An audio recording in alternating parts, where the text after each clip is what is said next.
regard to free lawn parking, we had a resident come in and had some questions, last week. And decided we talked about it at committee. One of the concerns was the $25 permit fee and why that was charged. So we took a look at that, and Mr. Rhodes sent me the last 3 years of fees collected for parking permits in the city of Ravenna. In 2023, 2 permits were issued, $25 was collected, and 1 resident received a fee waiver from the mayor. 24, 5 permits were issued, $100 collected, and 1 fee was waived by the mayor that year as well. And so far in 25, 2 permits have been issued, $25 collected, and again, 1 fee waiver by the mayor. So obviously, it's not a huge source of revenue. My thoughts at this point, and I'd like to hear everybody else's as well, that if the resident goes through the process of obtaining the permit, goes through the building department, is approved for a permit, at this point, it doesn't seem significant to collect a fee. The resident right now is required to renew that fee every year while they're there. Again, I don't know that that's the way to go either at this time. So, looking at possibly doing away with the fee, and if they are permitted, the resident is permitted a tree lawn parking permit, then it'd be good for the length of their time that they're a resident at that property. That being said, I'll open it up for discussion. Mr. Finney may have some stuff to add. The residents may have something to add. The committee, anybody's welcome to add anything they want at this time. They think it's a good idea, bad idea. After the gentleman spoke at our last week, I drove by and checked out his tiny driveway because I looked on Google and I'm like, there's no way he has a very tiny driveway. So I was looking at it, and what is the thought on having the initial $25 fee because we're having someone go out, check it out, making sure that that's what the right route we need to do, and then, I mean, why would we have to pay a $25 fee after that? So there's the initial $25, but then it's capped for this time that they're there.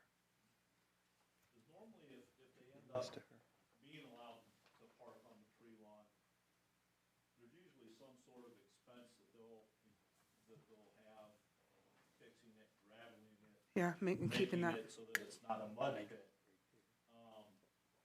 My thoughts are that, you know, they're putting money into it that way. And again, you heard $150 over the last 3 years.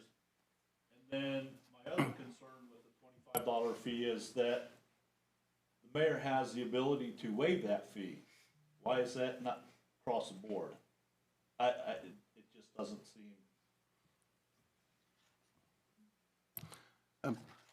I think though, and I don't know, Bob, maybe you might want to correct me, but having them register every year keeps track of the fact that that person's still there. If you just made it for the length of their, you know, ownership or residency, they're not going to, I mean, how is the city going to follow up and make sure the next resident to that property gets it permitted? Would that be a reason why you do it annually, just to keep track? Yes. If a resident in a house is deemed that it needs additional parking, why do we need to keep track at that point? They need additional parking. Well, because the ordinance says so. I mean, so I'm going to make a suggestion here, because I've read through this code, and I think there's some problems with it. And one of them could be that there's a fee, because I don't disagree. The $25 seems very arbitrary at this point. But I think there's some other wording in there that's a little bit problematic. It seems to suggest that you have to have already had a pre-existing tree lawn parking area before you can even get this permit. And so I think some of the wording probably needs to be changed. And, you know, I think more thought may need to go into this, because making these sort of like one-off exceptions may be problematic, and maybe there needs to be more clear definition of when it's appropriate, even to have tree lawn parking, and, you know, and what the conditions are. Does that make sense? Yeah, So- I mean, and we all know, there's certain areas of this city where there may never be a need for tree lawn parking. Right. We have some very old neighborhoods that the homes are close to the road, very short driveways, single driveways, that there is a need for additional parking. I think they've always taken it and looked at it as a case-by-case situation. I think you're correct on that. The city's goal is to have everybody be able to park in a driveway, possibly expand their driveway. Sometimes that's not possible. So I think it's, you know, Bob and Don do a good job at figuring out, can they make improvements? Do they need this? I think that part of the process is done well and is in order and in place. Some of the other things may need to be, you know, hashed out and relooked at, as well as the fee, the length of the permit, and those types of things. One other thing and I'm just talking about the code. In theory, and the concept of it is fine. I'm not complaining about that, but who gives out citations? Because according to the code, police are the only ones who can give out a citation. I think one of the complaints was that, you know, our inspectors were giving them out, and our code doesn't allow that. Now, if we want them to do that, we can change the I code. thought we did do that, though. No. That was some No, of the it's not. things that we had It's talked a- about, though. When it was a problem down on Highland, I thought we changed it. I thought that nothing- we were it hasn't making been it so changed. that the, our building official could write citations. We had talked about that a while back. That's exactly my point. We may talk about these things, Well, I but we just need wondered, to- I thought we did, and if We you did look at the not. payroll ordinance, I thought that there was a change made to that. Am I not right, Bob? What happened with that? I don't know, Don has written a couple parking tickets for out front here, when somebody parks in Dennis or the mayor's spot. Julie would call him and he has the book. Those are the only places he's written a parking ticket for. He's said violations under windshield wipers a lot of times, but they're not actual fines. Like, there's a difference between a warning and a citation. Absolutely. Yeah, our ordinance states that law enforcement are the only ones that can write violations. Violations or tickets? Tickets, Okay. I'm sorry. Because that, we had really talked seriously about changing, and that I felt was important, dealing with some of the issues, especially that you're dealing with, should be under your, I would be under your guidance to be able to write that. So I think that might be something, whether it's. No, it's in the code. It says specifically that the police have to do it. I mean, if we want to I change know it that- says the police, but I'm talking, that's what I'm saying. I'm talking about our building inspector being able to, some of the situations that we're dealing with that are property maintenance, that they would be able to actually, you know, write, I think, tickets and so forth, with problems that have going on. That way, you know, maybe there wouldn't be, it would be maybe more consistent instead of, you know, having to call the police department and the stuff that's directly involved with the building department. I think that would Well, I make think we sense. would need to get the opinion from the law director before we authorize our property maintenance. Yeah, I mean, individual remember- To write actual physical tickets think- that people had to pay. This, I and would not be in favor of that at this time. this code is in, you know, is under parking and under well, it's the general head, traffic code. It's not in the zoning code. But I don't know, I mean, we should ask. I don't know that it's prohibited that, you know, a property inspector write a citation. I don't know that that's not prohibited. I'm just saying the code doesn't prohibit it. And I guess I'm suggesting, and I don't know if council is interested in doing this, but maybe because this keeps coming back, that maybe we need a little subcommittee to look at the code we have and make the kind of accommodations so that we can prevent this recurring problem. And so we could have Bob and, you know, one or two of the inspectors, and then a couple of people on council sit down and kind of work through this. No, I think it's a good idea. And I'm remembering back to the lawn cutting, when we were cutting people's lawns. Remember, we kind of like established, first the warning went out, first this happened, kind of clean up the language and make sure we have something clear and consistent, because we don't want it to punish residents. We want to be able to support the residents to make this as simple as possible. So, you know, I think any cleaning up of the language is going to help people to understand what they need to do. And a big goal too is, going back to the tree lawn parking, is for the neighborhoods and to cleaning up the neighborhoods. Right. And we, you know, we didn't want to see RVs and, you know, things like that parked in front of the houses, and then having people park their cars in the yard and, you know, stuff like that.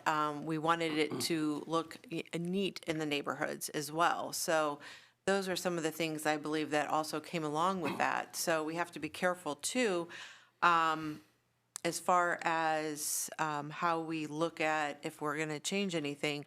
We also want to look at what we want our neighborhoods to look like. And I do understand that not, you know, everybody has a lot of money to create a whole new driveway and so forth. But if somebody does have, you know, such things as recreational vehicles and stuff, I mean, I think something like that, if you're going to store that, it either goes behind your house where no one can visibly see it, or you have to pay to have it rented somewhere to storage because it doesn't belong in your driveway. Yeah, and that was all put in ordinance, that's all been. Taken care of. talked Same about chapter. and Yeah. cleaned up in years past. Well, if But they, again, and that's why I think it's being done now on a case-by-case basis to avoid some of those issues. Just giving a carte blanche, this street is okay to tree lawn park, those types of things. And it does come up a couple times a year, but it's not every single day, every single weekend. And it changes as residents move in and out, you know, small family, big family, whatever. multiple drivers, one car household, it just depends. So that's why I said, I think the process right now of getting the permits out, I think Bob and Don do a great job of notifying people, getting them to contact them, and then addressing the situation on how they can improve the parking at that resident. Do you have anything? It's pretty cut and dry. Yeah, the difficult part is trying to be fair across the board. We hear the same reasons. Don't want to jockey cars around, it's an inconvenience. And Don has issued tree lawn parking permits, as you see, rarely. But there are cases that, you know, one, they couldn't widen, the house was almost against the property. I mean, going on, the front yard was too short, things like that. The one on Spruce, the residents moved out. We gave them a parking permit and they moved out already. The next owner, now they're parking 2 cars in the tree lawn side by side. Somehow they fit out in the road a little bit. Because, again, that long, narrow driveway, they could put 4 cars in that long, narrow driveway, but constantly jockey the cars around. Would it make more sense to approach this from a parcel perspective rather than an individual resident, where if, like in the instance of the gentleman that came in, he has a 26-foot wide frontage, there's a fire hydrant on one side. For that parcel, that driveway is not going, you know, that space isn't going to magically get bigger over the course of time. So whether he lives there or a future resident, since like we could kind of take it from the, what you see there for the actual space to have a requirement, and from the other side, like, does the house actually have 3 bedrooms as classified from like the auditor's office? So 3 people could conceivably be living there. Does the actual parcel support 3 cars in that driveway? If it doesn't, and like there's 3 bedrooms, it would make sense to say curbside park, tree lawn parking would be a more easy decision for that too. So you're suggesting like, and we do this, right, for rental property, don't we? That we calculate the number of necessary parking spaces based upon square footage or bedrooms or something like that. So maybe, that's, my point is this, that I think Mr. Maravich made a good example of what I'm trying to say, is there might be conditions that through our code, we could specify when it's appropriate, when it's not, without having it to be necessarily a case-by-case basis. But I throw out the idea that, you know, we establish a small subcommittee and work on this.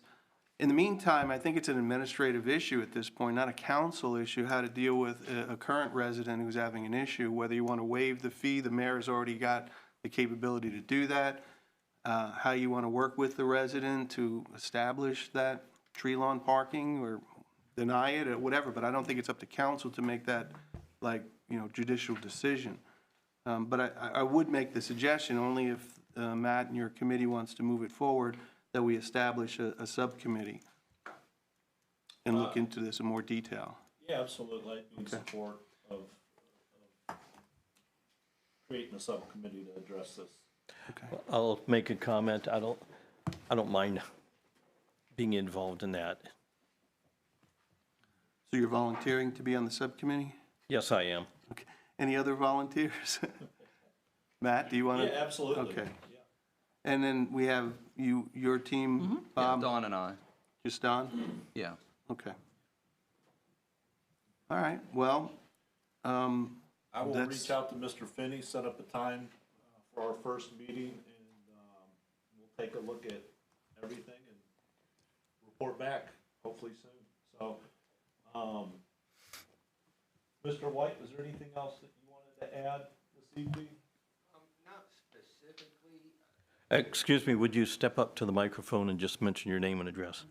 My name is John White. I live at 731 Cedar Avenue. I'm the parking guy at this point. The only one issue that I still kind of have is you were talking about recreational vehicles. Now, I can't get one around the back of my property. It's impossible without putting in like a driveway at the neighbor's house. I do own a boat. With that parking permit that is issued, it says no recreational vehicles. Now, if I happen to want to pick my boat up, bring it to the house, leave it there overnight because I plan on fishing in the morning, or leave it there for a week, for instance, because I might have the week off and I don't want to run it back and forth from storage. With the permit, it says you're not allowed to have that. well, you're talking about the tree lawn parking permit? Yes. Well, there is code regarding RVs and such, and I do believe it does, I can't remember, I'm looking at it now, I think, oh, okay, I'm looking at it, it was right in front of me. It says you have 72 hours to do what you're saying. Okay, I'm not familiar with that. Yeah, so I mean, now, a week, you know, I don't, that might be a little bit too long, If but you wanted to put the boat in the driveway to load it for the next morning, yeah, it's perfectly you legal. have every right to do that. Okay. We do not want that boat on the tree lawn. Yeah, no, I That's- yeah, park I it think in the that's- driveway.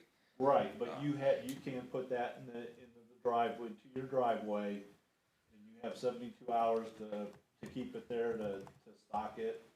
Or if you're coming home to unload everything, you do have that Okay. authority. And if there was an unusual situation, all you would have to do, it would be, to call Bob, call the police department, and if it was some unusual situation that you were home on vacation for the week and you were planning on going it was like a, one-time occurrence of, not an every, week thing. I'm sure that our administration, tries to be, as Accommodating, right? as accommodating, just like when people park in the road, during like graduation parties and things like that, they do try to do things to, help our residents. So something like that is just like a common sense thing where you would just call the building department or the police department and say, hey, I'm on vacation, just so you know, I'm aware of this, but this is what's going on, and it'll be moved. And there's a good possibility, I would say, nothing's going to happen to you. Okay, it's funny because one of the reasons that got me involved in the topic of the parking was my first tree lawn citation was actually issued within 5 minutes of me parking on the tree lawn. I parked there when I came home from work, walked in the house, and I was issued a tree lawn ticket. So it's, 5 minutes is 5 minutes, but I get it. I just don't want to have that turn into an issue because the boat's sitting there overnight and he happens to drive by one day and it's, hey, we're pulling your pass because you parked your boat there overnight. Well, and a lot of times too, and correct me if I'm wrong on this, Bob, a lot of that stuff's complaint driven. So if a neighbor calls in and says, Chrissy's had her RV parked in her driveway for 2 weeks, can you please do something about it? They're gonna drive by and see if the RV is there. So they're certainly not driving around thinking, who am I gonna get tree lawn parking for first? A lot of that is complaint driven. Okay, thank you. Thank you. Thanks. Okay, so one of my special duties is the ability to appoint special committees, so we don't need any special action. We'll assign a special committee regarding tree lawn parking. Matt, Paul, Don, and Bob will be on that committee. Let me know when you schedule that. If I have time, I might want to visit in with that too. All right, so no action is necessary there. No action at this time. Next item on the agenda is to approve the contract with Parent Asphalt for our 2026 summer paving program. He came in as the best low bid. I believe everybody has the bid tabulation sheet in front of them if they want to look that over. Their estimates came in a couple $100,000 below the engineer's estimates. I apologize, this is very tiny. Is the concrete work on here for the sidewalks as well? Yes. Okay. 608A and B, I think? Oh, okay. And that will be divided up pretty equally amongst the 4 wards. Do you know if we'll have a similar map for the sidewalk repairs like we do the road repairs usually? Is Dominic gonna be able to put something like that together for us?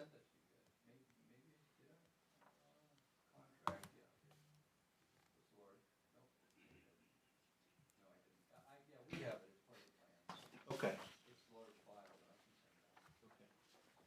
Thank you. Any questions or concerns about the contract? I'm fine. Go ahead and move that item forward. No management update this evening, so at 6:24, I will adjourn the Streets and Sidewalks Committee meeting. I will start the Utility Committee meeting at 6:24. First thing on the agenda, I would like to ask Mr. Bellish to step up to the microphone, just to mention his name and company and have your presentation. Thank you, Paul. You're welcome. Good evening, Council. Tom Bellish from Buck Energy Brokers. I have a handout here that will include, all the energy projects we have with the city. So I'd like to hand that out.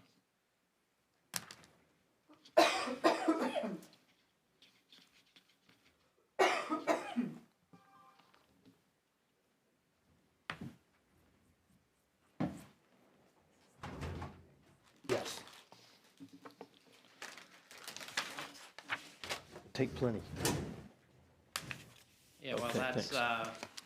being passed around. I just wanted to maybe give some background information on the program. So for about 10 years or so, we had Constellation in the program and supplying the program, and they did a great job at last year they decided not to renew, so we were stuck trying to find somebody, and it was a kind of a tough time to find people. We Volunteer Energy went bankrupt, and some other suppliers pulled out, and Energy Harbor was being bought. So it was just a tough time to get somebody. So we were able to get a program that we liked.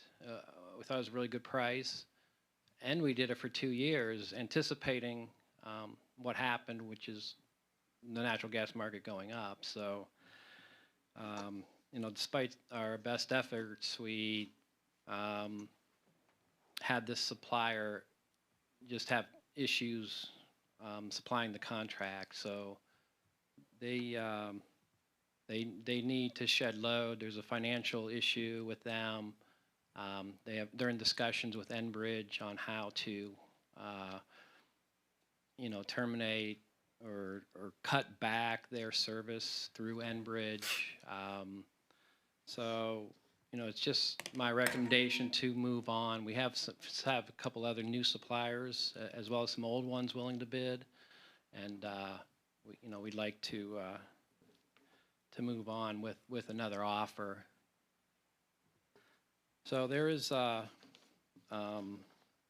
termination agreement with Eastern Power and Gas. So we'd like to terminate with them and just move on to another supplier. So we have an offer. I think it's a good offer from Archer Energy. So it's 5 cents off the standard service offer with Enbridge, and then giving this flexibility to lock in with a fixed price. So we can lock in by October, lock into a fixed price, and so residents would roll into the program this summer. It'd be a variable where there's very little usage, so price doesn't matter much one way or another, and then have a fixed price for the October. Since prices are sort of high right now, we're still kind of struggling with a cold winter, and a lot of people in the industry think we're going to see some better pricing this fall and lock in before October.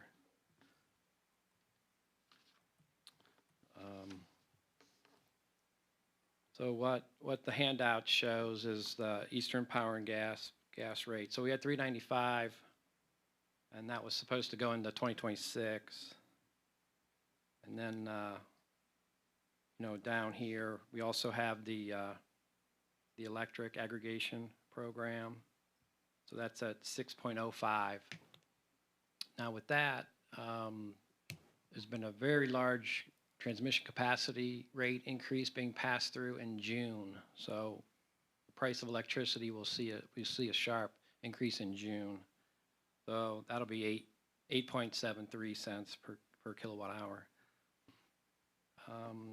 We have the city accounts locked in at $5.91, so we were able to avoid a lot of that increase with those. And then for the street lights, we did a long-term fixed rate at $5.99 through December of 2027. So we avoided a lot of the capacity increases for those accounts.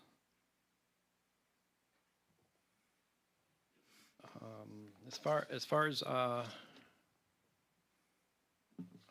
Archer goes, as one option. We do have the flexibility to do different terms and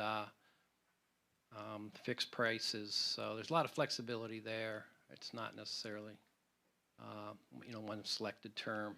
So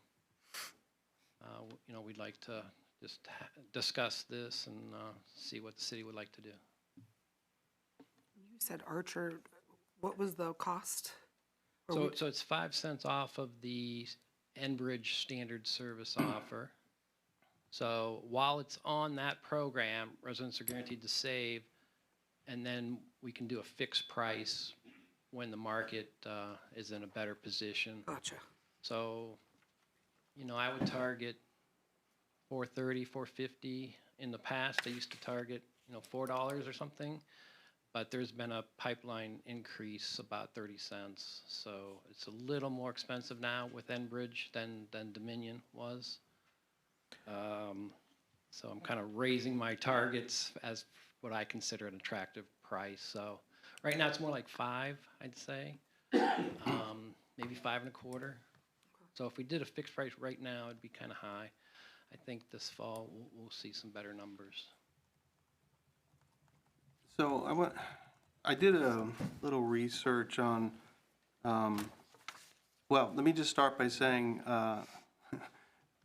I float the idea, and I know we've had this discussion in the past, that we consider NOPEC as an option.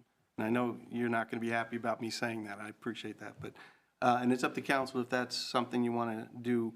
But in investigating NOPEC's problem from 2022, I thought what happened, and you can correct me because I'm sure you're much more knowledgeable about this than I am, that after PUCO did their investigation, they put in a new rule that you couldn't go back to the same aggregator within a year after you got dumped, or whatever. So how does that fit into what's happening to Ravenna right now with Eastern? Yeah, I think the rule they were talking about was if you dump back to the local utility, you would have to stay for a year. Now that's not what happened there. It was like 9 months. I think it was. 9 Well, months. they established the rule after, I don't know that Yeah, it was NOPEC it was had to comply with it, but what if, and I'm getting this from news reports, so I don't know how Yeah. accurate that is, but the news reports suggest that to prevent what happened with the NOPEC controversy, that the aggregator, if they decided to dump somebody, a city or a bunch of them, Yeah. they couldn't go back to that city to renegotiate for a year. Yeah, Would that was- Eastern be violating, or is Eastern not considered an aggregator? I get confused with the Well, terms. we're not going back to them. Right, I'm so just that's saying, not but they, an issue. but they offered, right? They offered us a contract. To stay, but that was to stay on and not go back, just to stay on with them at the. What's the difference? I mean, we had a contract and they would have to terminate that contract for us to Yeah. enter into a new contract. Yeah. It's kind of a moot point. I agree with you. I don't think anybody sitting up here wants to go to the company that dumped us, so that's Yeah. fine. It's a good point, but it is the difference between gas and electric. So the local Oh. utility hedges power for electric, and there's auctions that are done. So it's there's kind of different. commitments in advance for electric. Okay, so for electric and gas- gas are not the same Gas animal. is month to month. Okay. So there's no Okay. predetermined commitments for gas.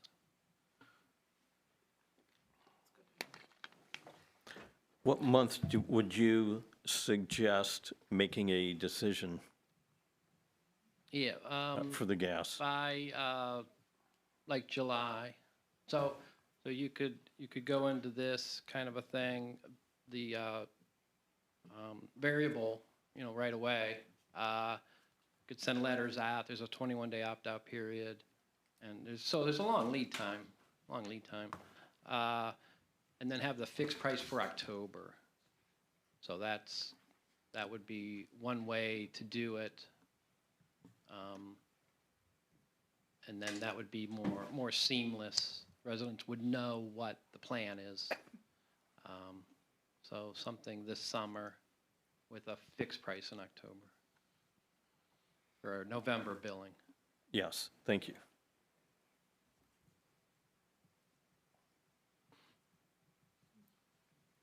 So functionally speaking, the best we can do right now would be 5 cents off whatever the market rate is for what they're offering customers, right? Yes, the Enbridge rate.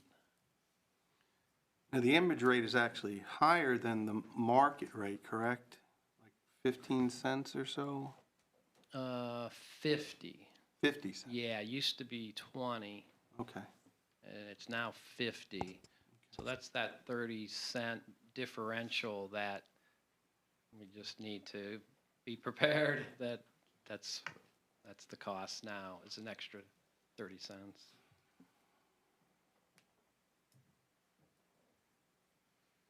So we'll be fixed at $3.95 through the end of May, the residents. what do you anticipate until we can lock in, if it's a variable? Yeah, so then, let's say if something was approved next month, so that would be May, and then 2 months to implement would be July. So residents could be picked up by July, August bill, and then have a fixed rate for October, yeah. So this is all based on something happening fairly quickly with the termination. Yeah. So Tom, question for you. We need authorization to terminate the contract with Eastern Public Power and Gas, correct? Yes. Okay. So that's the action council needs to approve? Well, then, what would we have to do in order to stay with you as our broker? Or do we Yes. need to do anything? So,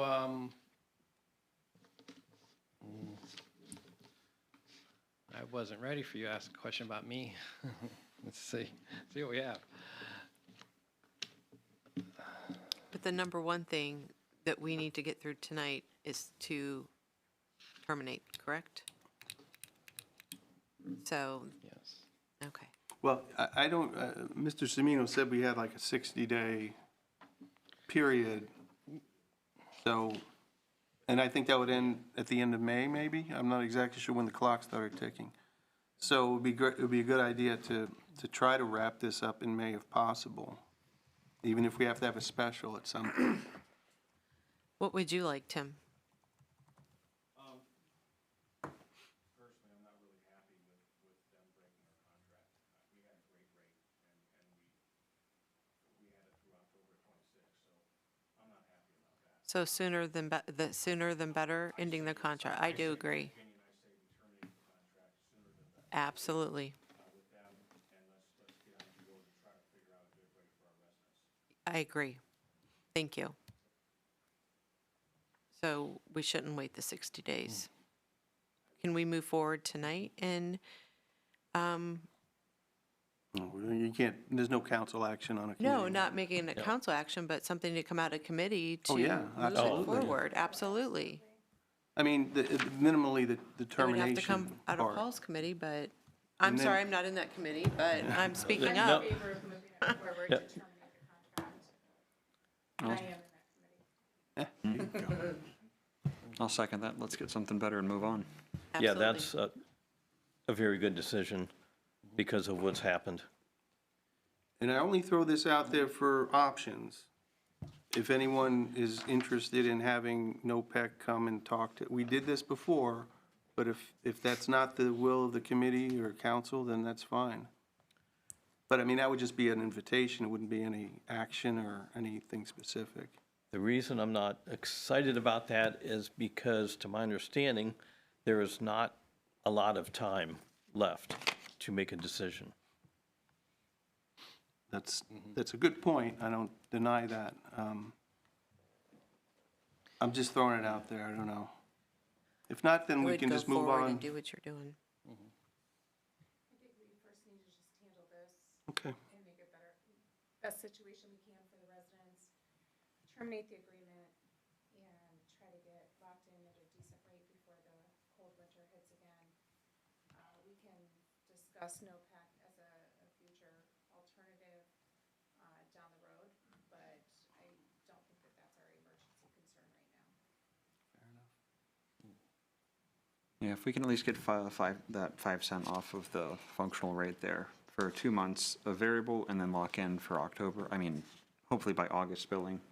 I think that's a good path moving forward as well. Good. Okay, that sounds very good. All right, yeah, this is, so you do have flexibility on a fixed price. I know NOPEC's standard service offer is just a variable. That would be the default rate, would be just a variable. So we've kind of always had a fixed price in the past, and that's what, I'd like to get back to this. Okay, if there are no other comments, So I got a question real quick. and we have a comment from someone out there. Tom, I got a question for you. Yes. So that variable rate right now, is that with us going with Archer, or is that not going with Archer? Going with Archer. Okay. Yeah, I think you had sent, or somebody had sent the contract a while back, a few weeks ago. Yeah. And it was like you had described, through the summer, and then with the option to continue at a fixed rate, and assuming the fixed rate will be more advantageous at that time. Right. Very good. Thanks. Thank you for your attention. Yes, and then we have a comment or a question. Thanks for your time, Tom. Yes. Cliff Soto, 464 Woodman Street. Along with Tim, I'm very angry about someone giving us a contract and then just saying, screw you, okay? And there's no guarantee that this won't happen again, okay? So for the first time since I've been under these deals, aggregates, I'm gonna opt out this year because I watched it this year and I could have done better myself. And I'd recommend people in town to do apples and oranges and look at it themselves. I know it's a little bit of a pain in the butt, but I'm not sure we're doing anybody any favors by doing this. This year, we definitely didn't. Now, no, it's not our fault, okay, but it did not do us any favors. So, I urge residents too. There's strength in numbers. Get enough people to opt out of this, you might get a better rate eventually, because you've got a large number in this group that are on it. If they lose some of those people, a lot of those people, or half of them, or a quarter of them, maybe we can get a better rate. It's just thoughts. Thanks.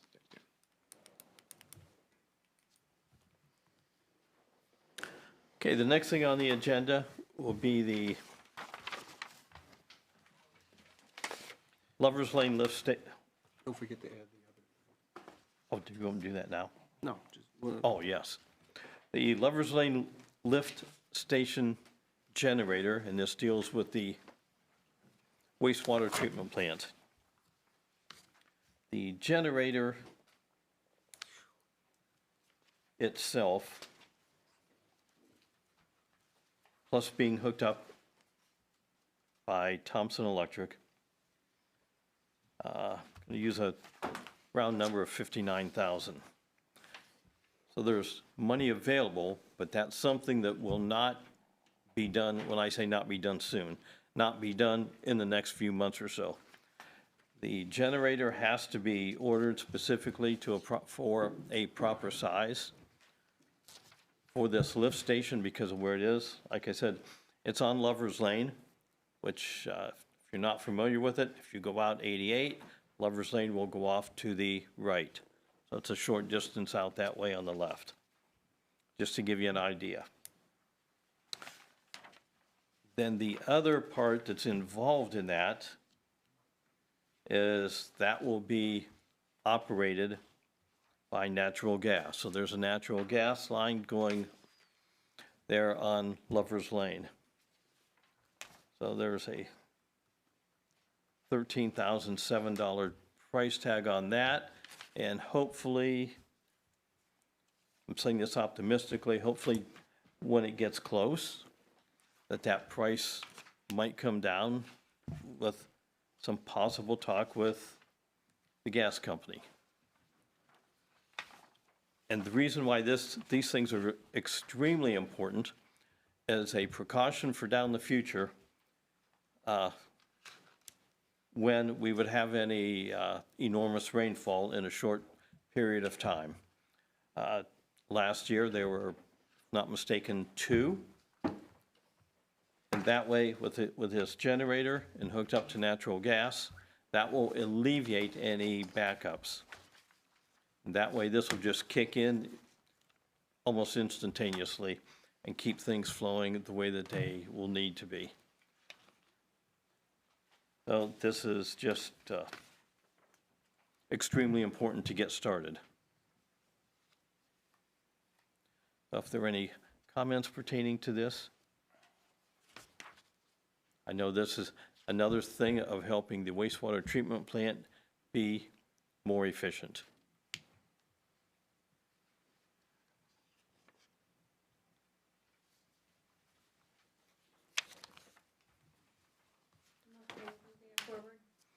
Okay, great. Yep. That'll be a huge asset. And the other thing that's not on the agenda will be a GIS tracking service along with the inspection. And they're going to be compatible with the tracking that's already in place here in town. It's going to be compatible, and then the two systems will actually work together, make things actually more efficient as time goes on. And, GIS tracking. Paul, this deals with the backflow prevention program, yes, okay? That's, exactly. That's the part I was going, ready. No, go ahead. So basically, I'm responding, and this comes from me, to a notice of violation from the EPA. Our backflow program needs to be updated with initial assessments and inspections to all of our industrial businesses, commercial businesses. Nothing residential, it's all commercial, industrial, small businesses. We have to come up with a program and a project that we're looking at now through CT Consultants. Well, it's Landis? It changed names, but it's Fernandez, excuse the me. same thing. That we need to get them to do the large industrial complexes for us. I've put together a team of hourly employees, management employees, including myself, that need to do the initial assessment and inspections of 391 locations, okay? Yes. This is a big deal. What I'm proposing right here on this project is that CT Consultants is going to do 42 locations for us, approximately 224 backflow devices in large locations, which we cannot handle. It's going to be a huge thing. So what I'm proposing is that there's a contract that they came up with a project scope that's going to cost $49,000. There's two parts to it. One part is them setting up a GIS system, which is a computer system that basically shows when they inspect and do the assessments, that they can put that into this GIS system that will show us where these backflows are in these large industrial complexes and larger businesses, to where we can expand the program after they're done and do it ourselves. So that's the part of the project that is part one. Part two is they actually go out, put the boots on the ground, the company does, CT, and they do the inspection and assessment on these large industrial complexes. So this is what the project that we need to do this to satisfy the EPA notice of violation. Once we get this done, including them as well as us, we can satisfy this violation, and we have a deadline of July 1st. So it's coming up quick. So if you want to expound on this, Rob, go ahead. I mean, Well, yeah, I spoke with Mr. Content and the mayor this morning. Procedurally, are you going to be able to get this, or I don't know if there's going to be two contracts or one contract, but will we have the contract from a week from tonight? Yes, I have Okay. the actual contracts with me. Oh, right okay. now. So I then- have them ready to be Yeah. signed. I just need authorization for everybody to sign. Okay, so Or myself. if the committee approves pushing this forward, the next week at the committee of the whole, we'll also vote on it, and then we have a special meeting scheduled for next week, and we can put this on that agenda as well. So we can get it done next Monday if this gets out of committee. As part of the committee, I just have a couple questions. Sure. Being that it's an EPA violation, obviously there's something that's been mishapped or missed for some time. And forgive me, because I don't remember exactly from work experience years ago. Backflow inspection. Yes. Commercial and industrial. How often is that supposed to be done inspection-wise? Isn't that like a Inspection annual or of their biannual? actual backflows Backflows. yearly. It should be done yearly. Yep. So how long has it been since? That's ongoing. we- That's ongoing. That's not what I'm talking about. I'm talking initial assessment and inspection, which is a one-time thing for every company in the city, But what's the EPA violation for then? that they don't have any notices of any of those Because assessments. We've not done them. It's either we haven't done them or we can't find the the actual assessment inspection, so. You're welcome. Yes, quicker than it can be done. It's just extremely critical. And if you can get those contracts emailed out too for review, that'd be helpful. Yep, absolutely. Okay, then it'll be on the committee of the whole. I'll explain the next Monday, and I believe, well, I asked to be on the planning committee, but now I see it's not on the agenda, but I'll explain next Monday when we get to it. Rob to Brian. Thanks. Okay, since there's no, are there any other comments or questions pertaining to this? Okay, since there's no management update, the utility committee will be commencing at 6:52. And I will call the planning committee meeting to order at 6:52 PM. I have quite a few items on the agenda, some of which I have some folks here to help present. So as we're moving forward, I'm just going to ask if we have any public comments of anyone that wants to speak and participate, just be patient with us. We're going to handle each item by item, and then after council's done sharing their feedback, we'll reach out to the audience for feedback as well. The first item on the agenda is a contract with Quality Control Inspection. This is a yearly service contract that we have. It is included in here, and this is to assist the city with construction inspections as needed. Bob, did the rates change on this, or is it the same? They have changed. Yeah, we haven't used QCI for a couple years. Okay. We may not use them this year, but if we need to, we'll have a contract in place. And again, as I said in my email, we're not obligated to use QCI. We've used them for many years. They do a fine job for us, but if we wanted to solicit bids and go a different direction, we could. Time-wise, it usually doesn't permit to do that. That's why it's nice to have a blanket contract. Just to have it there, yeah. Okay. Does anybody have any questions on that? I'm okay to move it forward. Tyler, you're sitting in for Tim tonight. You okay to move that forward? Yep. All right. That was the easy one. The next item on the agenda is lighting, and I actually invited Mr. Barber and Ms. Lodato here. They have been working a little bit on the lighting situation, and so why reinvent the wheel if this is something they've been working on? So I brought them here to share. I know we've had some discussion about different lighting in different businesses, and I think one of the things that I noticed is that a lot of our ordinances for lighting are older, and we have a lot of different style of lighting and different types of lighting. So we want to make sure that, that businesses can certainly share what they're at, advertise what they're there for, but to not blind us as we're driving down the road. So, or to blind the neighbor as they're going to take out their trash. So just to kind of look at this, so I kind of just wanted to have, not necessarily a committee, but like a council discussion along with Mr. Barber and Ms. Lodato tonight, as they have a lot of great feedback. Carmen, do you want to go first, since you kind of have the? Yeah, no, you are. Should I do my name and address for the record? Why don't you both stand up? Yeah, come on. Carmen Lodato, 222 Madison Street. Bill Barber, 541 East Riddle Avenue. Okay, thanks for having us tonight. This is actually something that came up in our Planning Commission meeting back in February of 2024. Just briefly about the genesis of, how we got from there to here. I was driving through Kent and I noticed a lot of those vape shops had illuminated their businesses with these LED lights that would blind you driving by from the road. And I started to think, well, Ravenna doesn't have anything like that yet. But wouldn't it be fantastic if we were proactive rather than reactive?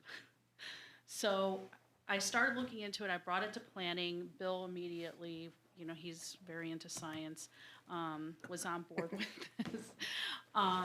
So he's going to do more, I feel, of the science. But just before I pass that off there, because now in Ravenna we do have a relevant example, which I think the one that you're referring to is the Mini Mart one that blinds you on the way down Route 59. West Main Street. Main Street, which is what the purpose of that initial discussion was, trying to avoid something like this, because the fact of the matter is that LED lighting is here to stay, and it's going to evolve with communities. The idea behind this discussion is not to eliminate LED lighting, but to have it embedded in the community responsibly, and also keep in mind safety.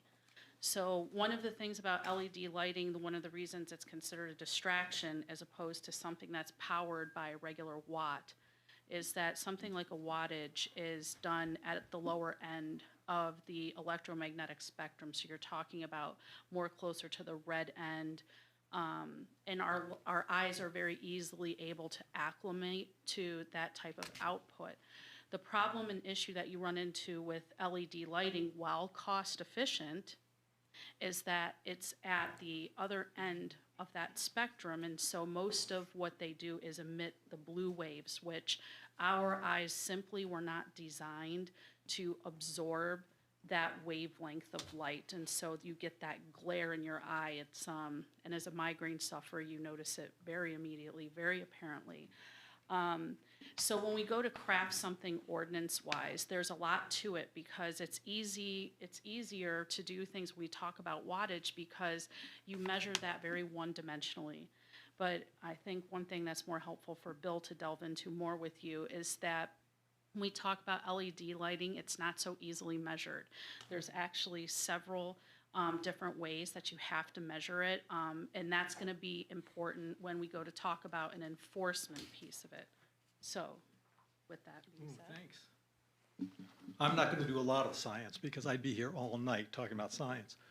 The thing that's interesting about the LEDs, and also, they also have the messaging systems as well on some of these lights. So you get all the letters flashing across and all the different colors flashing across.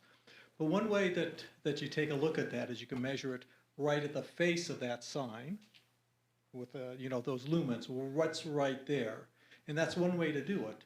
The challenge for that is you want to really get a sense on what that brightness is further out and how that impacts everybody further out. Because we're not really interested in what might be right here at the front of it, but how does that affect me driving my car, walking my dog, and how does that change over the day?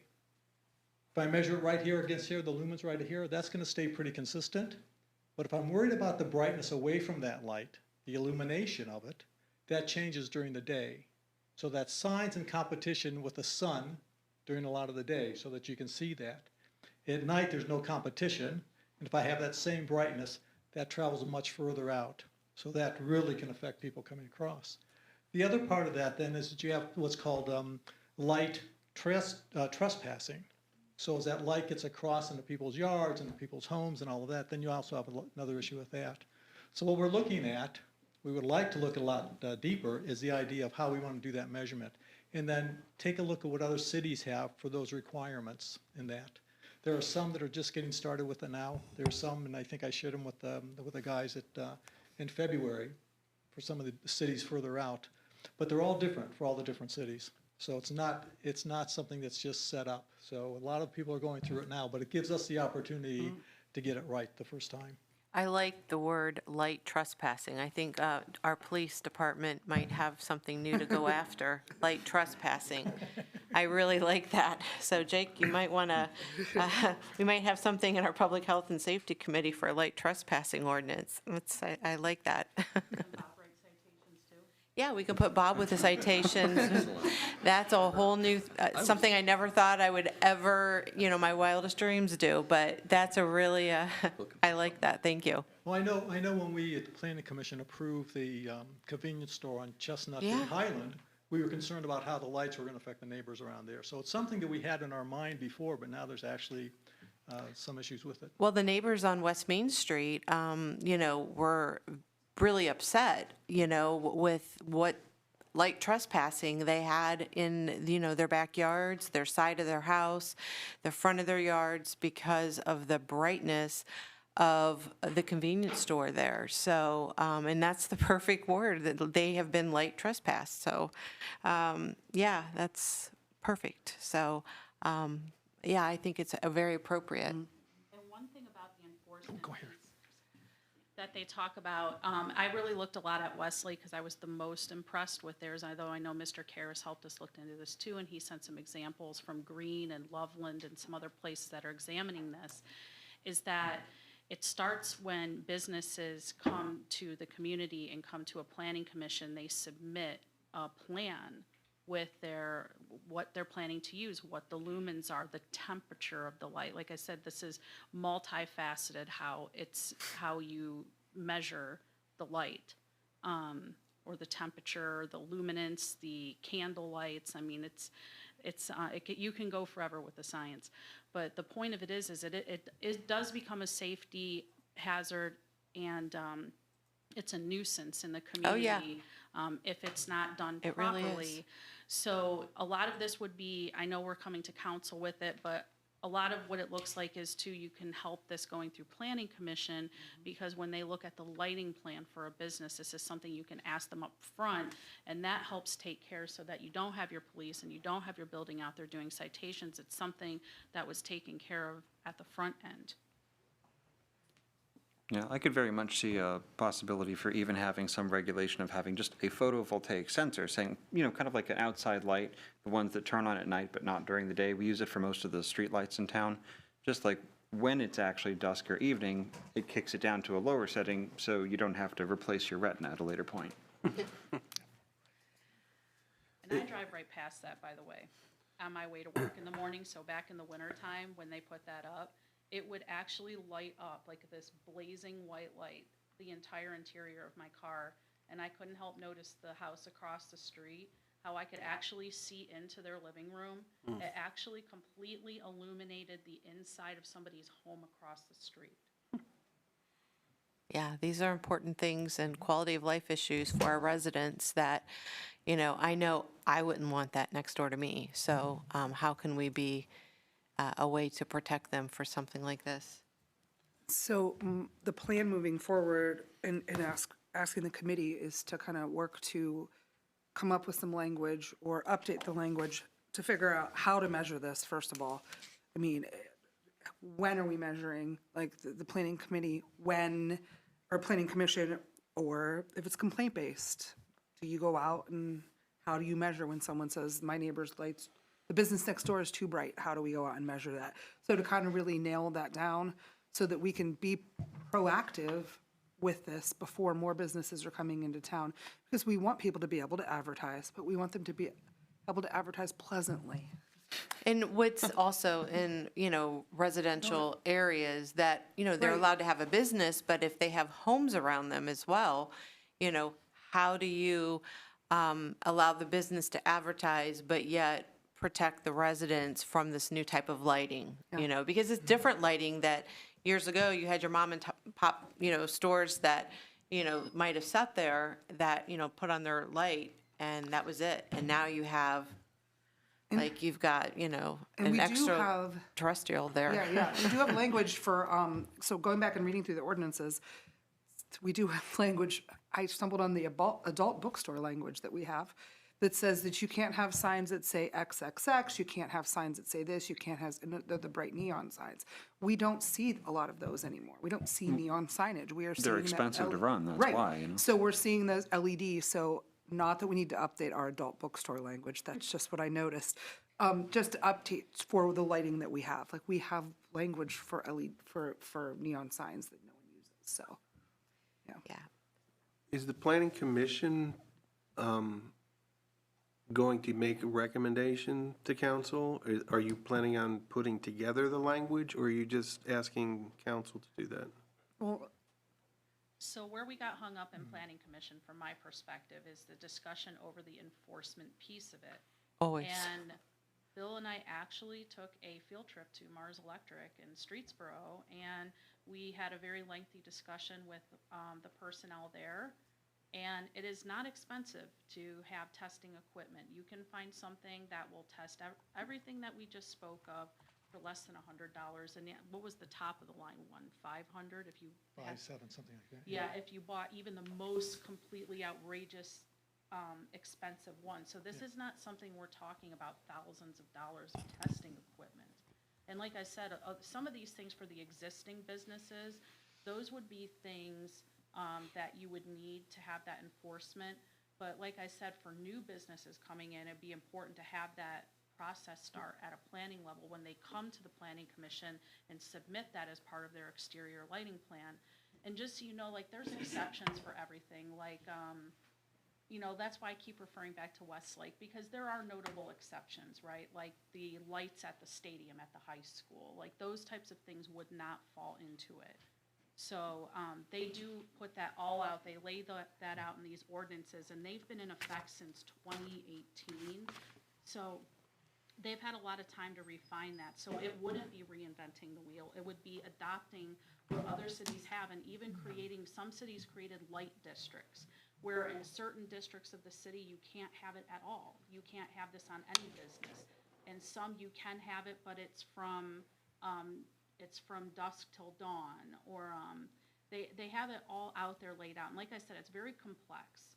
It makes you wish for the days where you could just have wattage there and say nothing above this. But go ahead. Yeah, one of the things I would like to say is that I'm not an electrical engineer. And as I take a look at a lot of these, there are many different ways this stuff is done. In all the cities I've looked at, in the reports, they talk about the different cities having different amounts. You know, some of them have it for a historic district, you know, what the requirements are for that. They have a different area. So one of the things that, it's one thing to say, I'm just gonna pick and choose a city and grab their stuff. And there's another to make sure that we understand what that means and how it's gonna be implemented. Because I don't wanna just grab another city's document and say, let's just use this one. Sure. We need to make sure that we understand how it's being measured, what the limitations are for that city, how they measure it, and how that fits in with us. Right. So at some point, we might have to ask Mr. Finney, as an electrical engineer, or get one, you know, to say, help, you know, let's take a look at this and make sure we've got it right. So it's gonna take a little bit of time, and it's gonna take a little bit of effort, but if we wanna get it right, because there's so much changing now. Right. You know, the messaging that comes across with all the little moving letters and little moving, you know, people on them and everything. So there's a lot of that has to be taken into account as well. Times are changing, and we have to be ready for them. Yes. And, you know, I think that it's being proactive, and if council needs to create ordinances to go along with the planning commission so that they can interact stronger together, I think that we should do whatever we can. And do note that this is not coming from Planning Commission. This was something that Right. was brought up during some of our meetings. I started looking into, I talked to Carmen, you know, we just had some conversations. This is something that they had been working Right. on. So this is not a recommendation coming from Planning Commission. Not that I'm not gonna reach out, but this is coming from council. And So- I think it's a good step, though, that they're here and they're sharing their information, and if we don't hear about it, then we can't all work together. And I thank you both for the extra help that you guys have done on your own to try to make Ravenna a better place when these businesses are coming in. I mean, it's huge. It's something that you just, like I said, we don't think about with lights. Yeah, and it affects all of us. I mean, even computer monitors, LED ones, I've talked to my optometrist, a lot of them do put out that ultra blue, and I have glasses that I forgot today, but they actually filter that ultra blue out, so it causes less, because your eyes can't really process it, and it's actually harmful to your eyes for long exposure. So if you do have that experience. But it's energy efficient. I mean.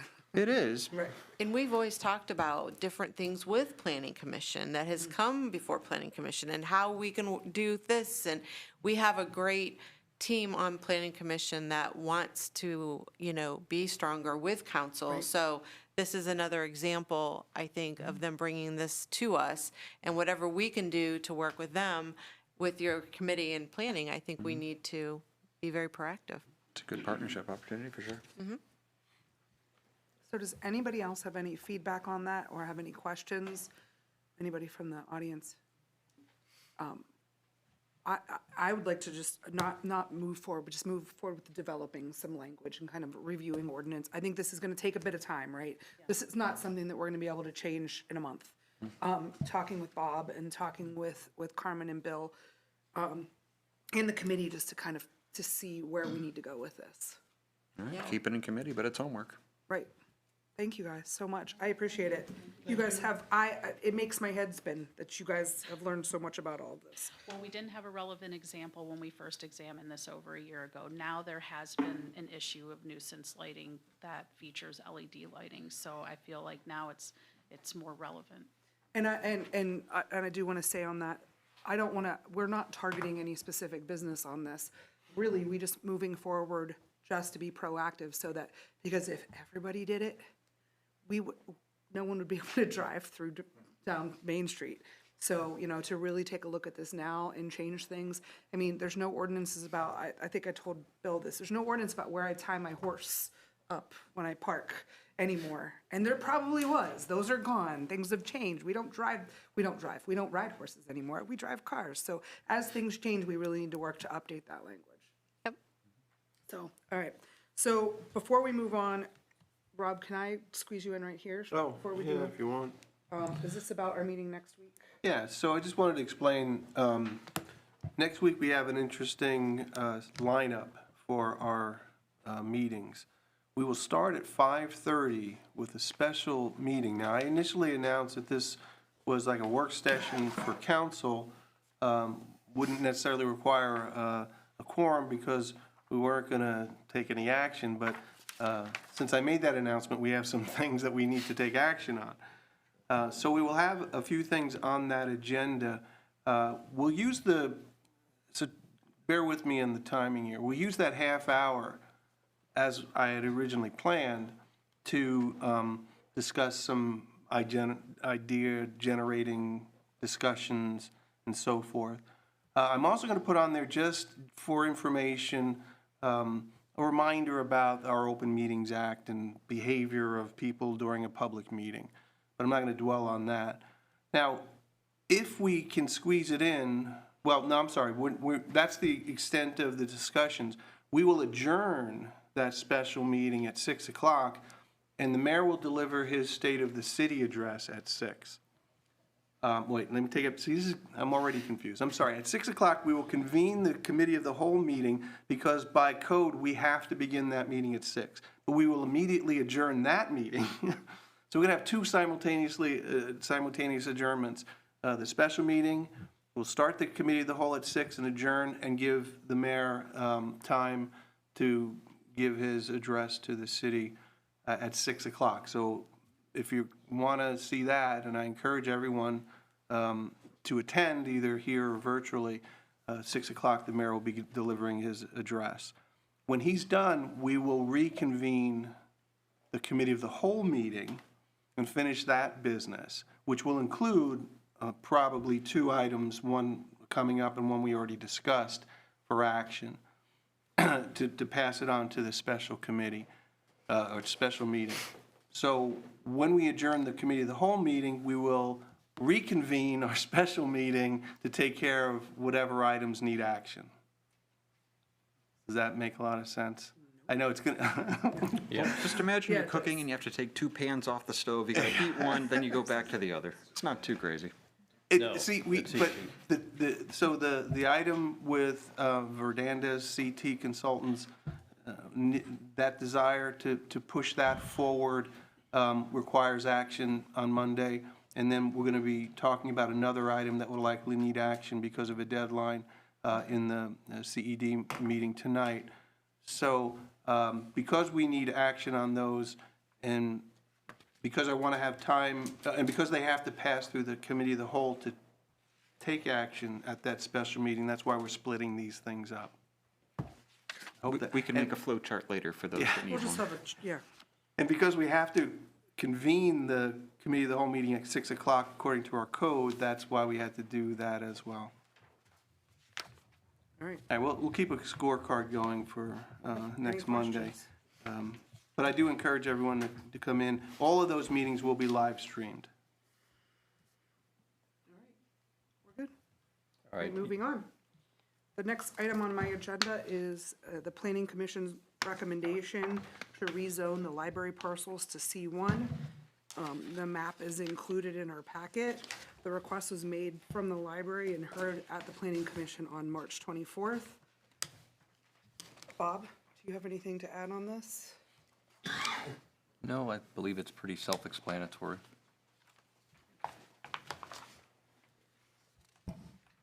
So Sorry, I had just had a question on this, just since there's been a lot of topic on this discussion. And I have to say, it makes me uncomfortable voting on something that there is action going on. I don't understand why we are moving forward with this. I understand that the purpose was because this was supposed to have been done a long time ago, and it just never was done. So if it's never been done, why is the importance to get it done now? Are we, as a city, is it going to cause more harm to us if we move forward before anything is done? No, no. There's nothing that's unlegal or unlawful about rezoning the parcel. What are the parcels zoned now? There's 3 different zones, Central Business District, C1, and R4. So it's going from I just, C1 to an R4. No, it will, Central Business District. R4 to Central Business District is what the R4 is going from. And then the C1 would be going to Central Business as well. no, everything will be C1. The 3 parcels, And Central is Business everything in that District is C1. area a Yes, C1? that is correct. If you look at the map, the blue, That's what I was trying to understand, because there's The so many blue things is- back and forth with this, and I just, looking at Yeah. the map, all the blue Where'd it is go? R4. The green is Central Business District. And I'm gonna say, for lack of better vision with my old eyes, the purplish color is the C1. yeah, it is. So if you look at the R4, it is surrounded on the west, east, and north by residential.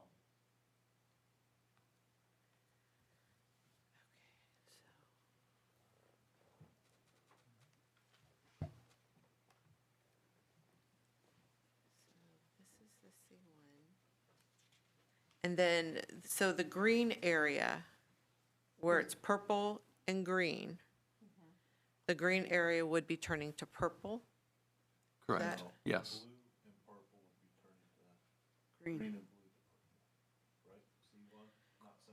This That is correct. Green would go to Purple. purple. Purple, that's what I said, And then the yes. R4 would go to purple. So this all would be purple. Okay, I just have to talk this out loud because Yeah. my best interest is for the city. And, you know, it just seems to me like I don't want to cause something that's going to backfire on the city and cause us financial problems. So, and I'm not against anybody. I want what's best for our community. But again, with the remarks that have been made publicly to us, I just want to make sure we're not, why the rush on this if it's been this way this long? Is it to build something? Is it to, I'm like, why are we so concerned about doing it right now? Other than just tidying it up, correct? Yeah, just tidying it up, correct. Okay. Yeah, So- and I sent you, City You Council, did. the lawsuit, and gave you a chance to read through it. Mm-hmm. And that, it has no bearing on the zoning of this land. So I'm right there with you, Amy, as far as why now, when there are legal matters that are unresolved at this point in time. Yeah, but it's It not, makes I don't, me- I don't agree with you on that. Let me speak. I don't, that's fine, Bob. We don't have to agree, but I get to voice my opinion as well, please. I feel uncomfortable. I just don't feel like that it's a reason to move things forward. I think we need to let that get resolved before we make any changes to anything that's already been, it is already what it was built to be. It is what it is. Changing the zoning is not, it's not an emergency situation. It's taken 20 years to get to this point. I don't think that waiting until the situation is resolved is going to hurt anything. Secondly, we currently have the comprehensive plan that is still not finished, that we're waiting on. Comprehensive plan leads into zoning review and updates. This is a zoning change. That is something that we don't want to have to, that's the reason we're doing a comp plan is try to prevent doing zoning changes. And lastly, I don't recommend we do anything without at least a couple of Well, that is, And I believe it's ab- required. absolutely, it is Yeah. required. And, Absolutely. and correct me, Bob, but is it the end of this month there's a public hearing in the planning commission to discuss this? If they've already sent it to No. us, why would there Yeah, be a public yeah, hearing no, so there? city council will hold a public hearing. Oh. So the city council holds the public hearing That is because it's correct. rezoning, just like we did for the marijuana dispensary? That is correct. Oh, okay. I got confused about that. So you're, just so we're clear, planning commission is not holding a public hearing then? Okay. Planning commission is, Their process. correct, is not going to hold a public hearing for Okay, this. but we would have to, and there's a whole timeline, we went through this before, so it's gonna take a while. Assuming it gets passed, move forward, it would take a fair amount of time. Okay, And I'm not saying that I'm against it, I'm yeah, saying I understand. something, step by step, get things resolved, and then move on to, so that it's a clear-cut situation. Does anybody else have any feedback on that? Tyler, do you have? Well, I mean, I'm okay with moving this forward for the chance for all of council to have an opinion on this one and interact on that. I mean, to Rob's point, we still have a public hearing regardless of the outcome of it.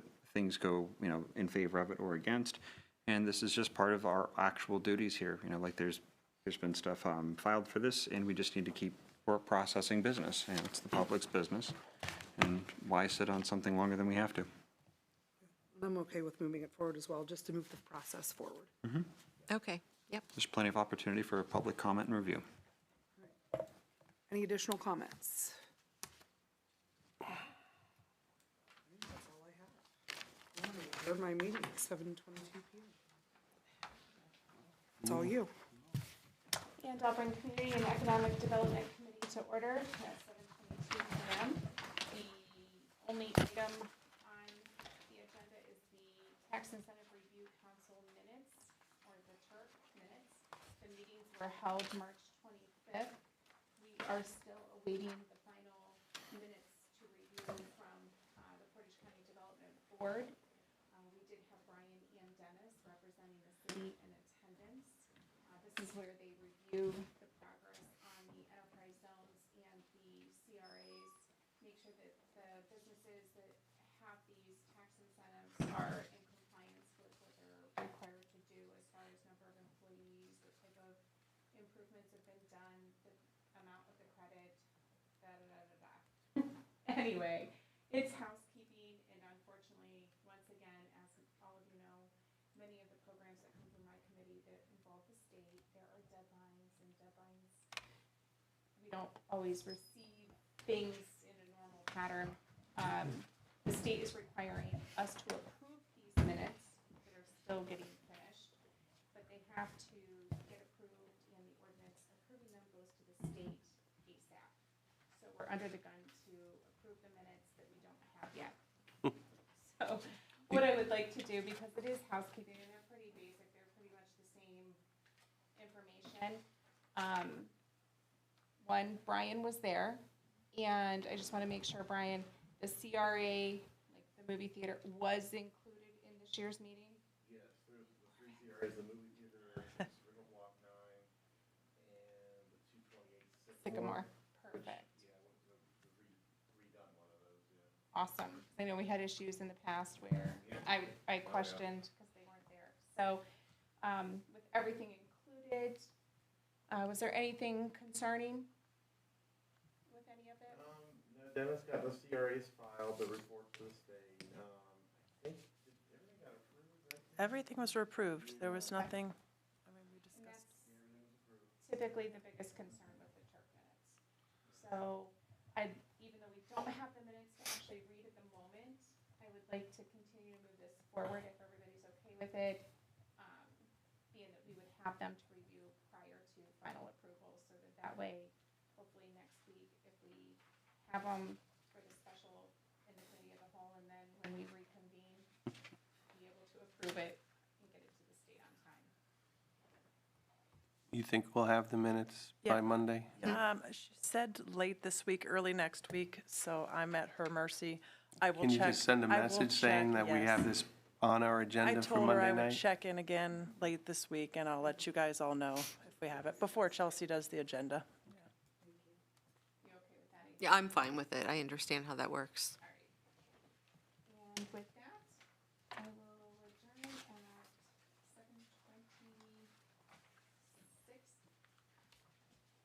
7:26. Okay. I'm gonna have, it is 7:26. I'm gonna call Public Health and Safety Committee to order. I do have one item on my agenda, but don't be fooled. It's a large red item. So, you know, don't be fooled. We do want to talk about this. I got a phone call last Friday, and here we are. So the chief had called me about a new fire truck. And he did talk with Tammy about it, and they have started putting money away. I'm going to let him explain the analogy he gave me. I know right now it's a kind of a really scary time. My first question was, where are you going to put it? Because with all of the changes and everything going on and some of the enormous amounts of fees that we're going to have to pay with, you know, like the water treatment plant. I mean, there's a lot going on right now. And I did speak with the mayor, and he had, you know, his concern was, you know, his big fear is going backwards and having to lay people off, you know, like what if, you know, that's Frank's fear, and it always has been, because he never, ever wants to have that ever happen. So, yeah, there's a lot to talk about, and it doesn't mean that we have to act on this tonight, because this is a lot to digest. But, you know, I can appreciate the chief, you know, being proactive because of the wait time that it does take for this new fire truck and where they are and the length of time. But also, you know, the amount of money that is saved, between the amount that we would need to finance. I mean, there's a lot of questions, and again, that is their expertise. So it's, go ahead before I keep talking about it. No. No. I'll try to explain everything as we go, But I'm familiar with the ladder truck and the approximate cost. So to back up a little bit, there's a fire engine, which is primarily for attacking structure fires. There's a ladder truck, which is primarily used for like ventilation, overhaul, search and rescue, stuff like that. And then a combination of the two is called a Quint, or a ladder engine. So currently we have an engine that we bought 4 years ago. That is our primary engine that we respond based off of our staffing. So on a good day, a full day, we have 7. So we have 1 person in command car, 3 to 4 people, whether we're 6 or 7, on the engine, and 2 on the squad. That is how NFPA wants us to staff it. Right. Credit, so we can get ISO points and keeps our insurances down and everything else. So We talked about all that. why we do this. The ladder truck that we have primarily gets staffed when people come in from home, or if another municipality calls us for a ladder company, such as Kent or Woodstock. We don't staff it. It doesn't qualify as a frontline engine because of the amount of water it has and its capabilities of what it's able to do. It's not designed to be a frontline engine. It's like having a pickup truck or a car per se and trying to use it as a pickup truck, or vice versa. So just to try to put it in layman's terms.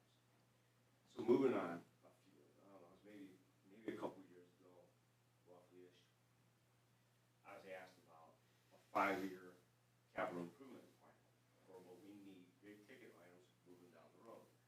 And one of the things I brought up was that we're gonna need another engine or engine ladder down to come to be. The engine that we have now is currently 4 years old. Our backup engine is 31 years old. By NFPA standards, it is obsolete. It should have been retired 6 years ago. Our ladder truck is fuel 65 years old. And again, by age, it is deemed to be out of service. It's supposed to be retired. To replace our ladder truck, which doesn't fit the bill to be an engine or a second backup engine, would cost roughly $2.4 to $2.6 million to replace. So they try to get the best of the both worlds for what our purposes are, how we provide to the city. To incorporate a ladder engine, it would be a 75-foot ladder weight on a single axle vehicle that would serve as a twin. It could be a rescue, it could be an engine, and it could be a ladder truck. That truck, if you saw the price on it, is roughly $1.9 million. The engine that we bought 4 years ago that we spent a little over $600,000 on, today is $1 million as we speak. The exact same engine going through Spartan would be $1 million. That's how the cost is. Each year that we don't do something to look into this, it's a 5 to 6% price increase per year on the average. So let's just say $2 million. Next year, instead of being 1.9, we're going to be at 2 million. After that, we're going to be at 2.1. Even as we've been saving for the last couple of years, we've been putting $150,000 away. So right now, today, we have $300,000. If we were to sign a deal with them, right now, today, hypothetically, it would take 24 to 28 months to build a truck. It would give us another 2 years to put another $300,000 away to $600,000 of the 1.9. We would then finance the 1.3. Roughly, our payments that we're making to ourselves to put away on this nest egg, we would be paying for that truck, and we would have it so much more further ahead and replace the obsolete pieces of equipment that we got. And try to be proactive. It's my job to explain this and provide. I understand the money thing, and collectively, that would be our job to figure out. But the due diligence is my job. I need to present to you what our true needs are. We have to come up with something. Every year that we're putting 150,000 away, 100,000 of it we're losing just by the cost increase of that piece of apparatus. So are you saying that this one that you're proposing would replace, It would replace the second, our backup engine, which is a 1994. which, yeah, Okay. Our ladder truck that we currently have, which is a 100-foot ladder platform, it's in great shape. And I'm not asking to replace that. I don't believe the way that we operate today, that they would have to replace it. I would run that truck minimally, even if we had to put some money into it, somewhat refurbish it. okay. We have, it's a beautiful truck, but again, it doesn't serve the purpose as a frontline engine. It can't. Yeah. It doesn't have the water, it doesn't have what it's designed to do. I would not want to put $2.6 million into that truck.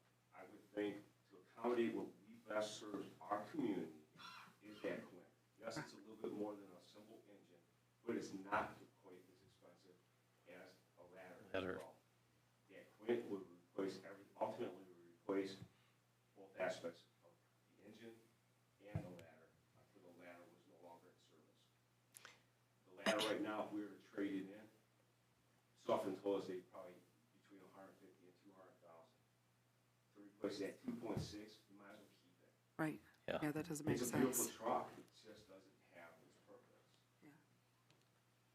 And we have, I just want to say, I mean, since I've been on council, again, we have, I feel we've come through everything that you guys have wanted, we've done. I mean, we have, you guys have presented to us, I mean, we've even went to the part of getting a levy, so for, not to think that, we're not listening and, that automatically no, it's just, that's a large amount of money. And I think we have staffed the fire department well compared to what it used to be. And we have provided them with good equipment. So on that part, I feel like I need to say that. I respect that, but this isn't something we want. This is something we ultimately need. We have to replace it. We I can't understand. have a 31-year-old backup engine that is not guaranteed to provide us the service that is required of you drive, and I'm not picking on anybody, does anybody here drive a 30-year-old car? You want me to provide a 30-year-old piece of apparatus to put your fire out? I drove a nearly 30-year-old bus, and we didn't let it go further than 5 miles from the garage. There's a reason. And I do believe they're meant to drive a little longer than vehicles nowadays. I don't think, years ago, you could drive that, That's why but, NFPA has a standard on it for 15 for front line and 25 for its total life expectancy. so, And again, our backup engine is 31, 6 years past its life expectancy. Again, I'm just presenting on the perspective of my job, my responsibility to present to you and what our need is. I don't want it to need. no, we understand that. And again, so the other communities do, that you say that, they'll call us as, backup with, when needed, the ladder. Do they have anything like this? Some communities do, some don't. Like Kent, obviously, they have all the towers of the university, so they have Yeah. trucks. But, like, and Ridgetown does too. I mean, they have Newtown and whatnot.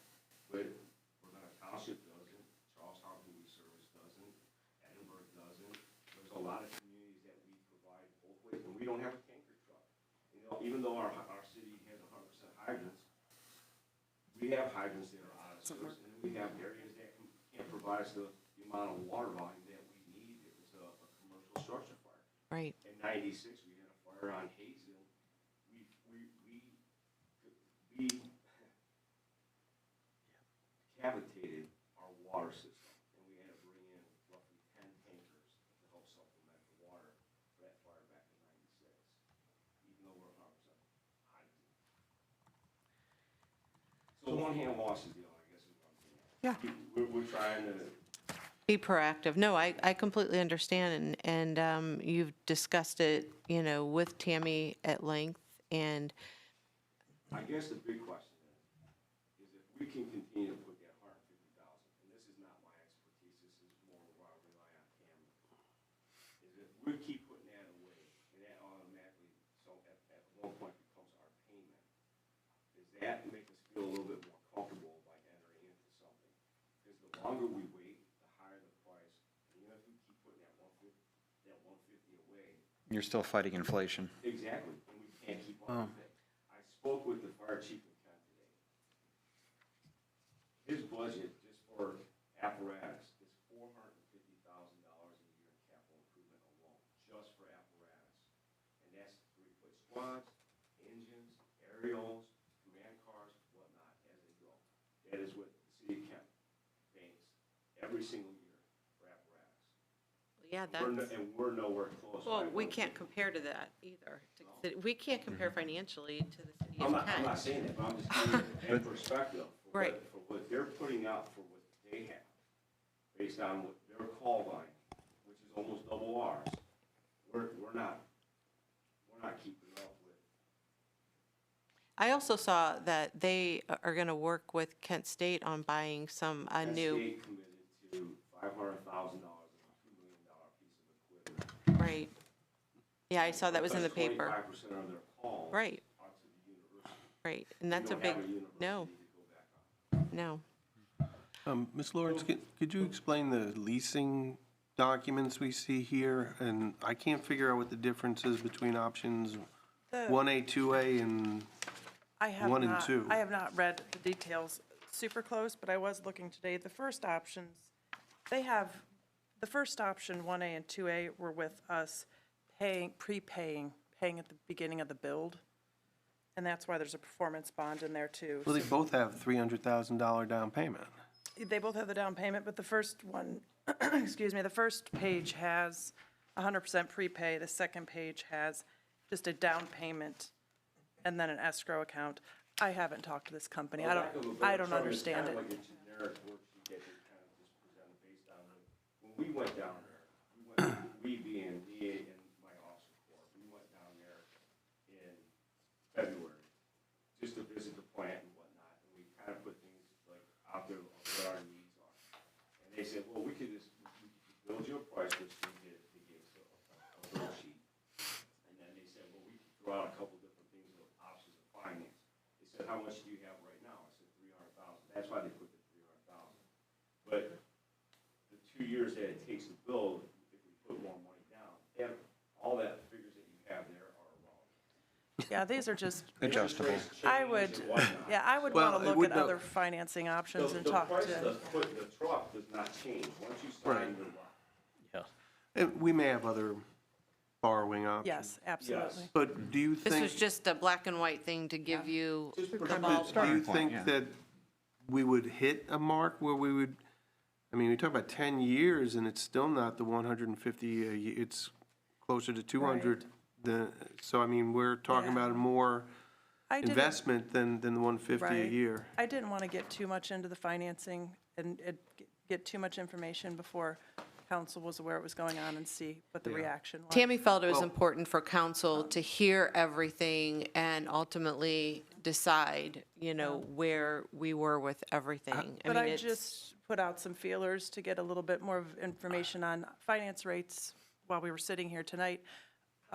But again, it's 2 years down the road before we would have to commit to the financing, unless we did a prepay option, which I don't think is probably the best interest for us to do something like that. Depends on what rates. What Yeah, the, I mean- how long do we have to, before we commit to the current price that they'll fix? The current price, we'd have to put a down payment. No, no, That The would- I'm current saying, price, the price that they gave us quote is for 30 days. But hear me out, that is their standard quote. I guarantee you, if it's a month from now, 2 months from now, whatever, they would probably honor everything that is on there. That is just their normal practice to give you a 30-day price quote. And all vendors that are apparatus-wise, that's all they'll lock you in for, is 30 days. Because materials can change and whatnot. But if you're gonna put your name to a piece of paper, I'm pretty certain that they'll lock you in. If council is interested in learning more, and we have interest in moving this forward, I will get more information, look into the financing for everybody. I mean, as far as the committee, you know, I'm happy to push it forward, to talk about it in committee of a whole, to, you know, see where everybody is, and, you know, get some more information from Tammy. I mean, I do respect the fact that, you know, it's something that is needed, and I do recognize that the amounts are changing. I would like to hear more from the mayor about this, if he's going to be here next. I think that's really important. I know we have some, with negotiations and stuff coming up Yes. and changes, there's a lot. When we first started with this, I was at 1.5. And now we're a year and a half, almost 2 years later, we're at that 1.9. And I know that's higher than the 6%, and I don't know what the justification is. I mean, obviously, there's things that you build into a truck. We ask for it, since that engine ladder can only have 650 gallons of water on it based on the ladder weight. Which we have right now 750, but our truck has a CAS system, which is a compressed air foam system on it, which basically triples the quantity of that water. So we added that onto that, which, yes, that increased the price of the truck, but it's like a $40,000 option. But you're also looking at being able to triple the amount of water volume that we have on the truck without hitting the hydrant. And I know this it's hard for you guys to comprehend, but when you're on a fire scene, a normal fire scene for a working structure fire, I'm talking residential, is 16 personnel. We're responding at best with 7 before mutual aid comes in. You're asking us to hit a water supply, do a fire attack, search and rescue, incident command, and secure utilities, and whether when we even have a victim, and that ties up our EMS fire. There is so much stuff that's going on in that first handful of minutes that is just critical, truly, truly critical. And this truck with the ladder weight on it, if I have a building that is 3 stories high, there's only 2 buildings in this community that truck would not service at 100%. Prospect House, which is a type 1 construction, is basically very fire restricted. It's got a sprinkler system, it's concrete, it is almost considered to be fireproof in the administration building. Every other building that's here, a 75-foot ladder truck has a first responding engine, we could accommodate. It is the best. When when you speak with 6 officers, 7 including myself, and we're all on the same page, I think that was the first time we ever had a meeting amongst officers that was hands down deeming that this was the best move for us to go with on this piece of equipment. I'll make a comment that I'll just say that I had seen this equipment, been shown exactly what's being explained. I have, I'll just say, a very good idea of everything that's been explained and have a good understanding. And I know 650 gallons, it might sound like a lot, but it's trivial. It's about 3 minutes at a time of putting the fire out. About 1 3/4 inch hose line flows between, at best, up to about 225 gallons a minute. So within 3 minutes, you're out of water without a water supply. But that 3 minutes is gonna allow for mutual aid to come and provide support possibly. It's Under gonna ide- provide more than. under hold on, ideal Let me finish circumstances. the mistake. It's gonna provide more than not having a truck at all, when we don't have a It truck will, that but doesn't now work. keep in mind, with the CAS system on it, if we could triple that to Right, almost 9 right. minutes. Oh, no, I and agree. that's more of the likelihood of when mutual aid shows up, even the township, I'm not picking on them, but you're looking at our dispatch center, having to get a hold of their dispatch center, their That's dispatch center having to tone them out, them having to get ready and getting out their truck, and then driving 3 or 4 minutes to get to it. Yeah, for So, sure, 9 minutes is a long time. for sure. Yes. It's an eternity, especially when you're short, well, in a situation of being limited staff. So with the new truck, I call it a hybrid truck because it seems like it's gonna fit a lot of different. It's bills. called a Quint, but yes, you're spot on. So, one of my questions was the purpose of keeping the current ladder truck. But we do have structures in town, that there was an issue, would you still use the current ladder truck over the new one for certain situations? What situations would you still use It wouldn't that be truck? front line. What but would be the it benefit would of be- keeping that one? It would be secondary out, so if we had to use the engine the ladder engine as an engine, and then the determination that we need to get to the roof of a facility and we're in a bad spot, see, we're parked over here, but now we really need to be over here, is a perfect apparatus to be put in place. And do we, with the personnel and yourself, do we have the personnel per shift to accommodate every truck? Would we be able to get every truck out of the garage if need be? No, not what's on staff, unless we did a recall personnel from home, which any structure fire is a recall, but there's no guaranteed personnel are coming. There's a high likelihood that we're at least gonna get a couple. On a general alarm, when we page general alarms, we average 2 to 3 people per call. So 3 people would be the ones to show up on an average, to staff that piece of equipment and bring it as a second due engine, other than the squad and our frontline engine.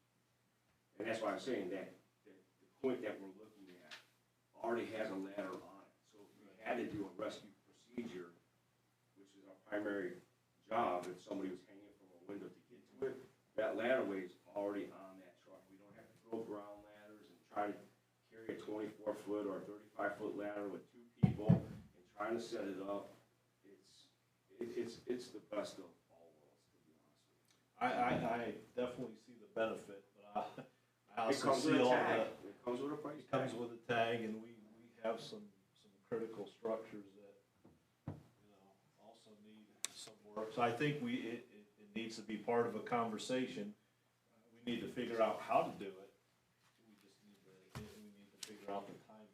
I don't want to, no offense, I just don't think the wise move would be to say, well, let's just get another engine without a ladderway on it.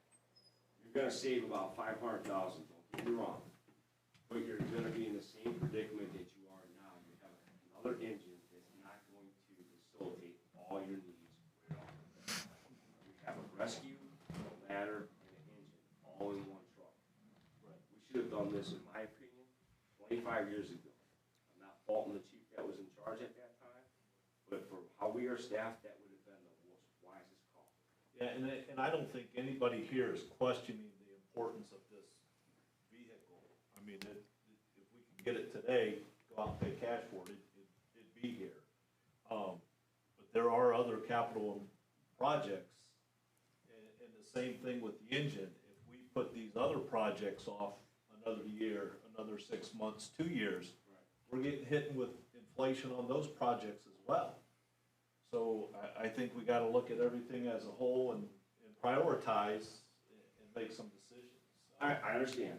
And again, my situation would be is if we can get that payment at that 150 that we've already been doing for the last couple of years, we'd be rock solid to that roughly without too much more, without losing $100 grand to the inflation. Would that be a stronger selling point? I guess we just have to. I do have a question about that, though. Let me ask, so the trucks that are 32 years old and the 25-year-old truck that you talked about, would one of them, so you want to keep still both of them? No. The No. one that's 31 years old, honestly, for trade, the offer is about 10 to 15 grand for it. That's all they offered is 10 to 15 grand, wow. It's not.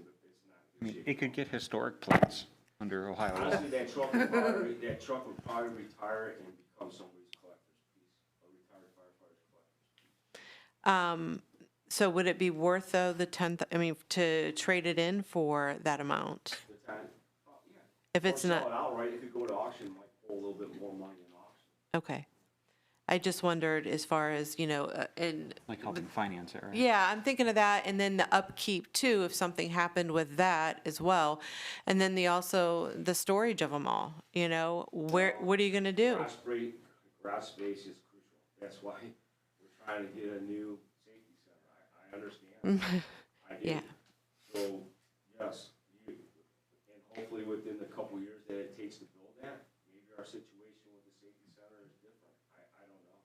Yeah, mean, because you're- just so you know that if this, if it, with all of these other projects, big projects that we have coming, if that safety center doesn't happen in the next 2 years, those fire trucks are gonna have to go, some of them are gonna have to go down at our old garage.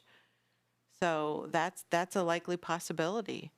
So I know that's something that you don't want to hear, but if we get these, I don't know how we're going to store all of this here. And I don't know financially how we're going to do all this. We're not, trust me, I could go on forever. Our call volume has hit a point that we have a third ambulance. Our ambulance is coming tomorrow that we've been waiting 3 years for. So we will have 3 ambulances in our department. It is our goal to try to keep those 3 ambulances and run them. Our call volume has gone since from the time I got hired here in '96. We ran roughly 1,400 calls, and we're running 3,600 calls a year now. With the staffing that we have, we get triple tapped, meaning we have 3 squad calls at a time. And we're calling sometimes 4 that we're calling mutual aid for. If we have the personnel, I want to be able to provide that service for my own department and have my residents have our services that they're paying for and not relying on a mutual aid company coming from 4 or 5 minutes away. If I can't breathe, I don't want to wait 5 minutes for somebody to show up. I want somebody here now.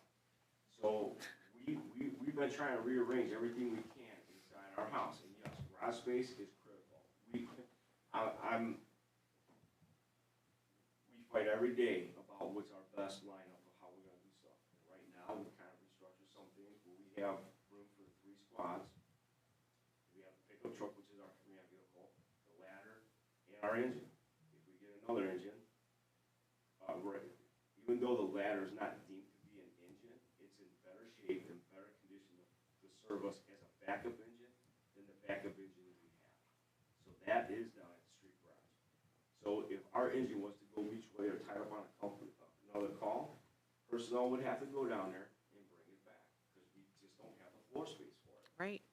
It's There's nothing we can do at this point. And That sounds like a great reason for tree lawn parking.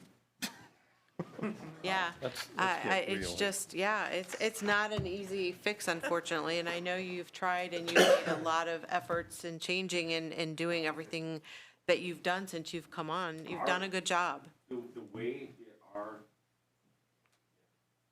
business has developed in the last 25 or 30 years of my career about growing where we are at a decade ago. And I'm not picking on anybody or anything, but in my career of being a captain and lieutenant, as I look at stuff, it seems to me that things were always addressed when it was no longer, it's like, it's broken, now we gotta replace it.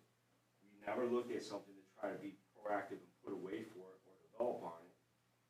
And here we are at that cutting edge of time, and we just. Well, remember, Now we we have have a, enough. we do have a levy now that you didn't have years ago. So I Yeah, think no, that's get made a that. big I get help. that, but I'm talking like even our station. I mean, that, even with 6 people before we went to 7, we have 6 guys sharing one room. It's, We have 1 shower for 6 people. it's not My pretty. office duplicates as a bedroom for the guys that when I go home, so an officer in charge can sleep there. This isn't stuff that just came about last week. I mean, this is stuff that's been developing for the last decade plus. And again, it's my responsibility, my job to present to you.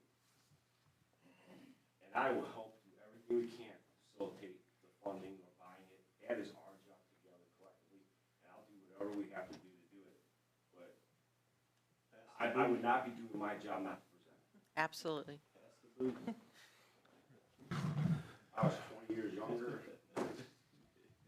That's a lot of boots. A lot of boots.